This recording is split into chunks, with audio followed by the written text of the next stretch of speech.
Hi, Dusty. Hi, sweet boy.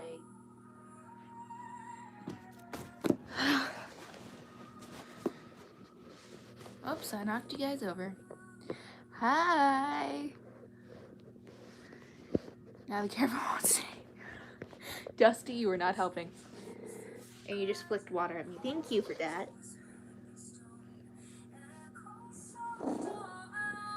Oh my god. You guys are still not staying. Okay, now it's staying. Hi, welcome in. Yes, hello, Dusty.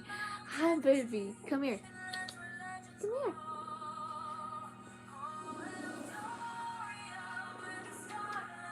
How's everyone doing?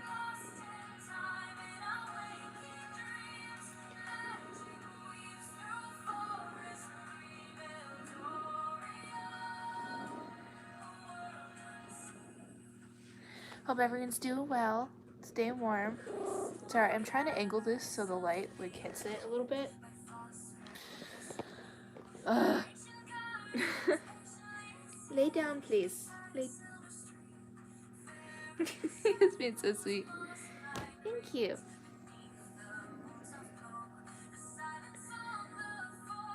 You learned that from Minnie. That is adorable. Hi, welcome in. Anyway, how's everyone doing? Hope everyone's doing well, staying warm, having a good day, or night, or afternoon, whatever time it is for you. Hi, welcome in.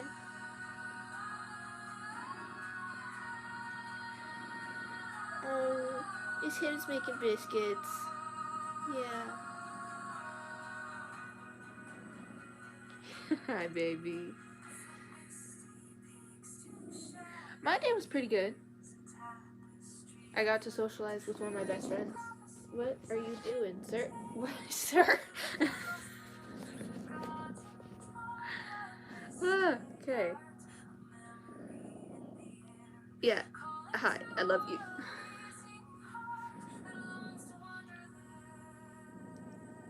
Can I boop? Beep.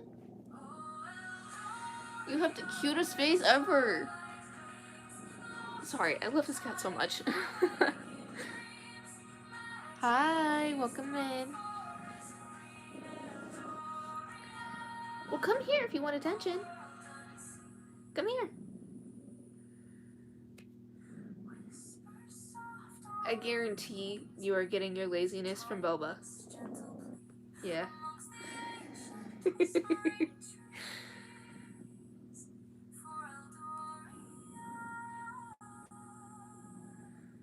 You're the sweetest cat. I think.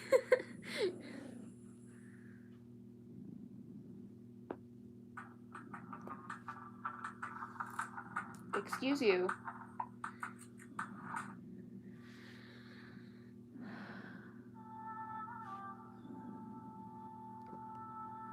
What? I don't understand that, but it's like the last word that's throwing me off. Yeah, hi, baby. Oh, the belly rubs. Okay, we should probably get started before I get caught up in giving him love.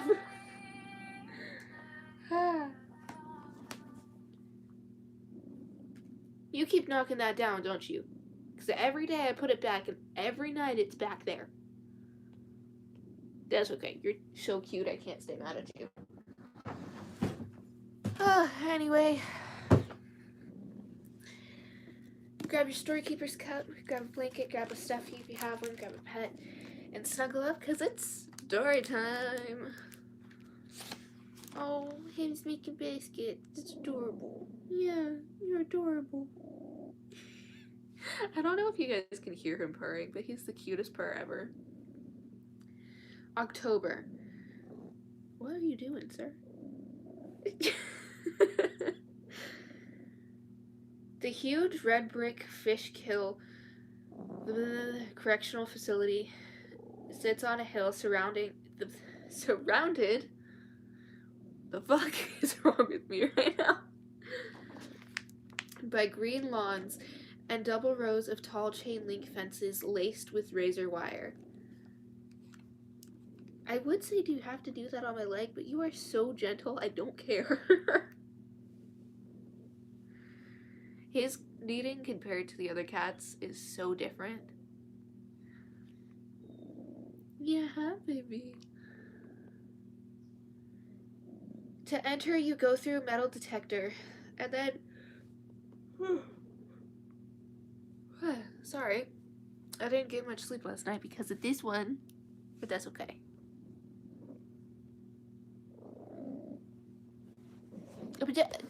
Sir. Sir. Hang on, guys. Come here, handsome. Oh, baby. Are you okay? Why'd you start coughing? What's wrong? Are you okay?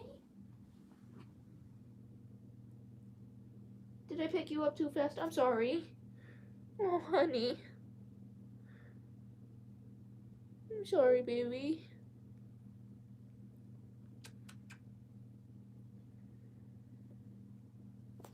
Okay.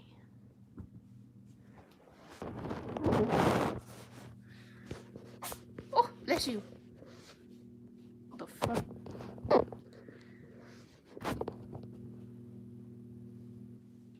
Is it gonna stay? Hi, welcome in. Dusty. Dusty baby. Oh, you gonna eat? Okay. As long as you're doing okay, that's all that matters. This is like falling again.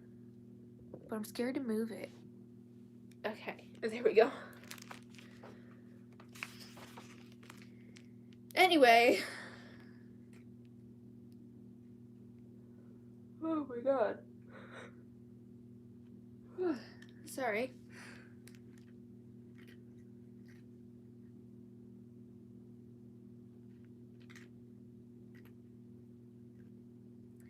Who's Nathan? Did I miss something in chat? Like who? Oh! Them.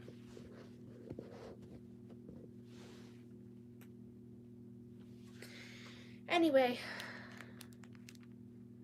Where was I? You go through a metal detector, and then several sets of thick doors, some made of reinforced steel, and some shatterproof glass. And shatterproof glass. I don't know why I added some. Sorry, my brain. Others made from heavy steel bars. Oh my god. I am so sorry. This sickness is fucking kicking my ass. Inside, you are in a world of sharp right angles and hard flat walls. There is no softness in prison, no comfort. Sounds echo and amplify. The click of footsteps on hard concrete, the clack of locks opening and closing, the clank of barred doors banging shut. Inside is only the smell of body odor. There is no sweetness or perfume.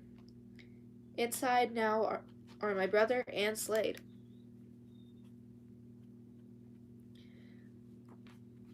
Why do I have paint on me? Sorry, I just noticed something. As I walk down the hall to the visiting room, I find it almost impossible to believe that this has happened.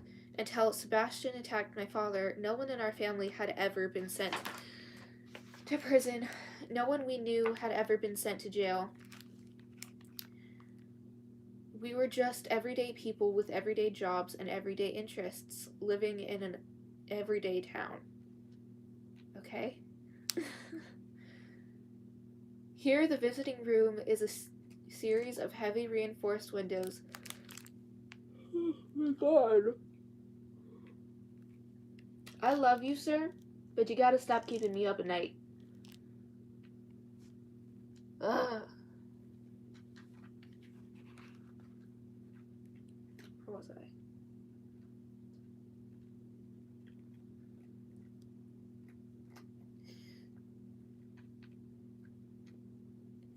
You sit on a stool that is bolted into the floor.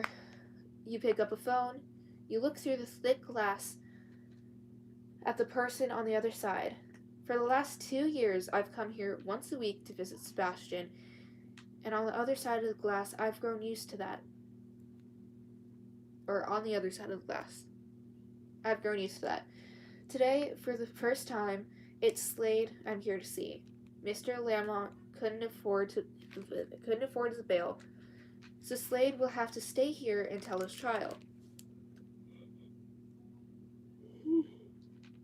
I am so sorry. This came out of nowhere. Jesus.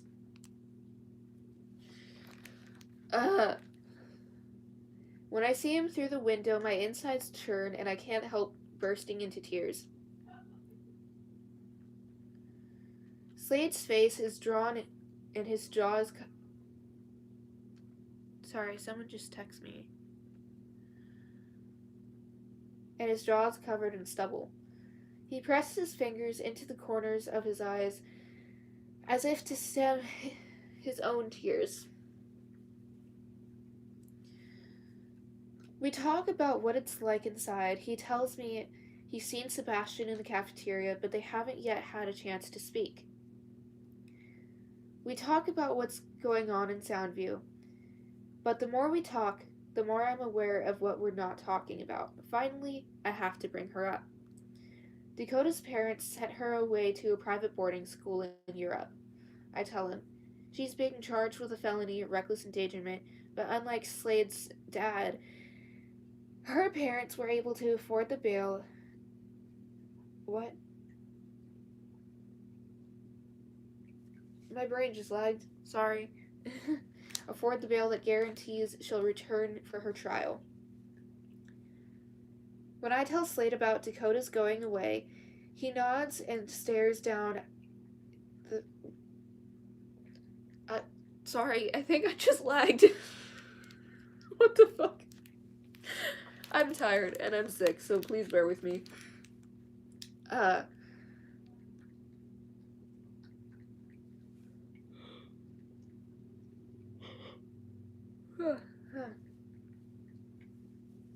look down at the counter on his side of the window. Slade? He looks up, his eyes sad, his face etched with regret. That story you told me about how Dakota hit on one of the workers doing construction in her kitchen? What the fuck is going on with me? Dusty, you're not going out there right now, buddy. You're not allowed out there right now.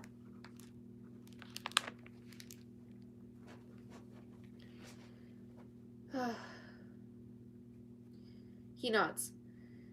It was me. And you didn't tell me because she was supposed to be my friend?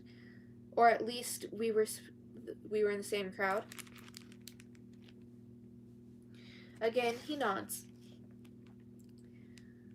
It was back when you were still happy about being with them. Sorry, someone keeps texting me. Fuck. Sorry. And then when you came back from guard training... Okay, sir! Did you have to go that way? Good.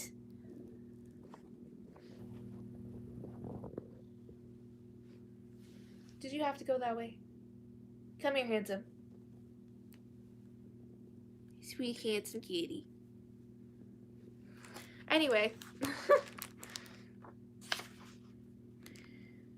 There's no reason to state the obvious that Dakota was waiting to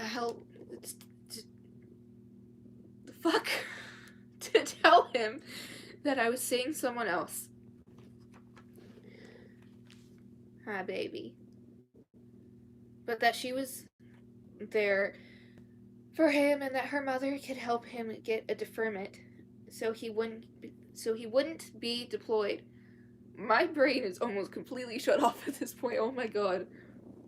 Hi, sweet boy. Slade stares down at the counter again. and I can only blame myself. I'd broken his heart, and he'd come home feeling hopeless and in agony. What? You are so cute with your little air biscuits. And there was Dakota sending him pictures of herself offering her version of comfort. You stopped doing your knee exercises when you found out your unit was going to be deployed, I ask. Hi, welcome in. He shakes his head. I stopped way before that. Like from the moment I told Dad I'd go into the guard.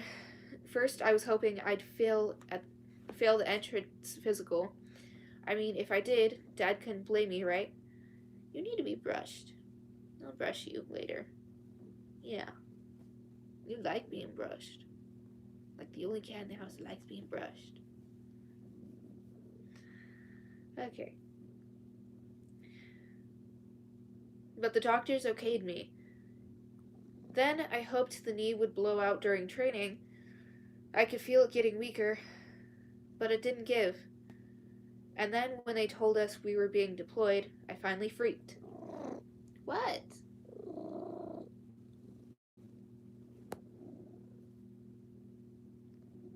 Hi, welcome in. And that's when Dakota said her mother could help you get the deferment from the medical review board. Yeah. The next part is difficult for me to put into words. After the Kager, why didn't you turn yourself in right away? He looks away. I felt like it was all everyone else's fault. Like it was Catherine's fault for making you break up with me. And it was Dakota's fault for lying about you having another boyfriend. And it was your fault, Cal, for doing what Catherine wanted you to do. Because that's what started it all in the first place. Hi, sweet boy. Do you hear Beantis? Yeah. Yeah, do you hear Beanie? She's clawing at her mama's door, huh? Yeah. Okay.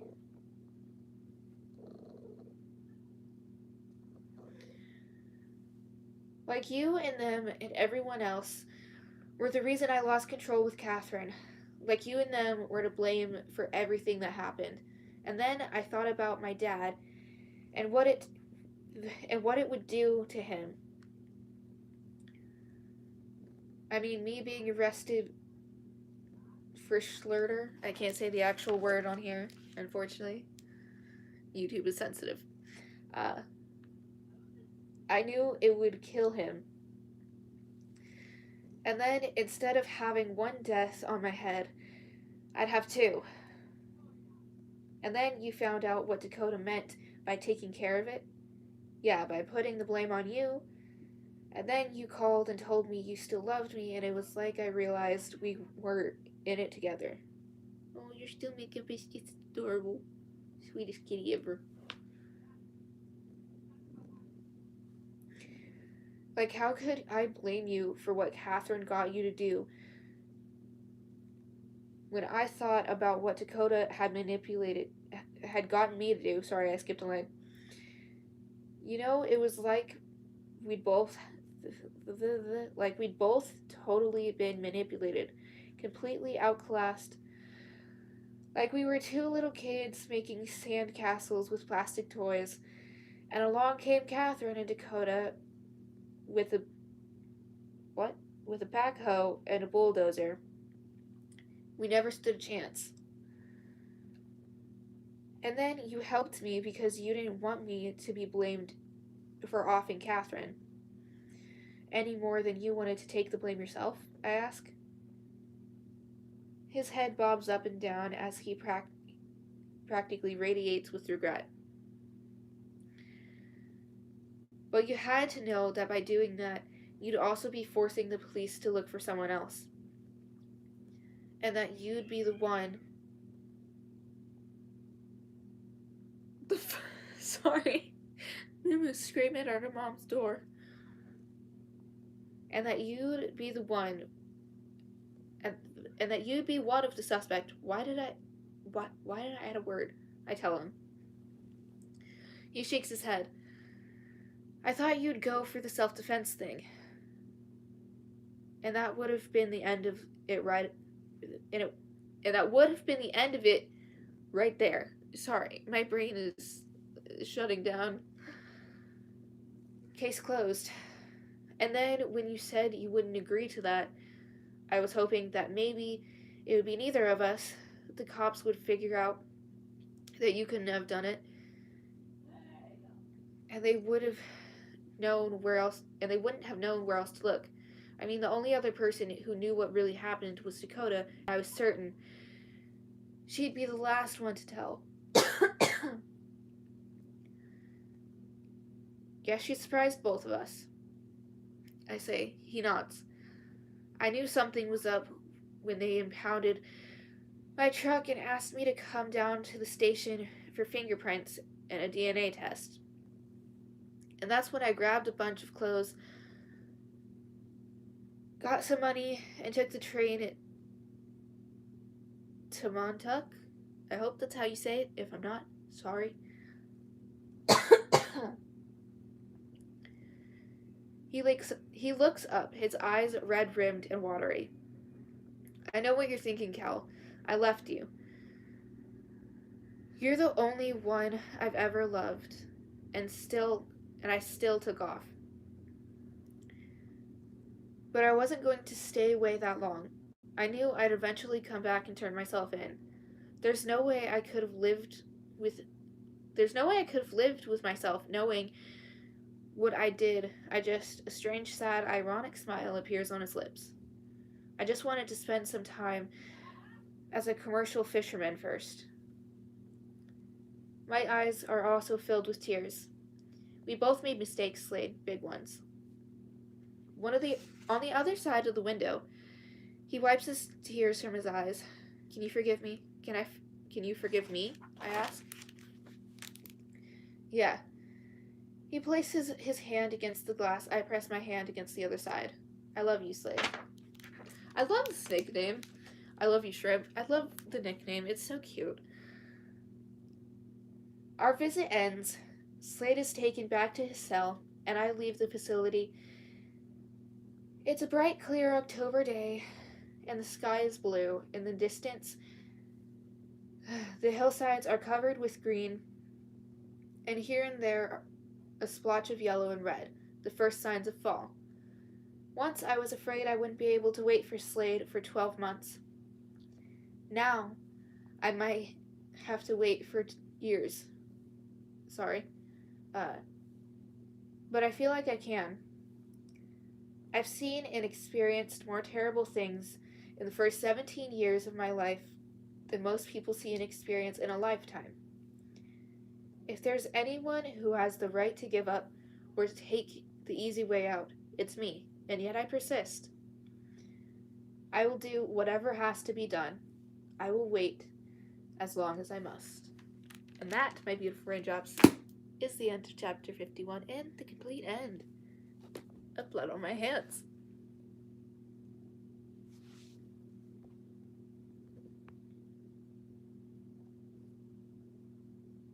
Yeah.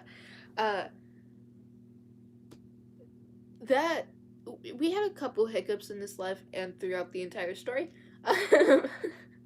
But we finally finished it. Huzzah. I will try to be back with Vi's story as I promised you guys. But as it is getting close to the weekend, I cannot promise anything as I do get busy. But please do tell me your thoughts and theories in the comments. And until then, good morning, good afternoon, and good night, my beautiful raindrops. Stay spooky, stay weird, stay dreaming, and don't let the Mave Cats bite.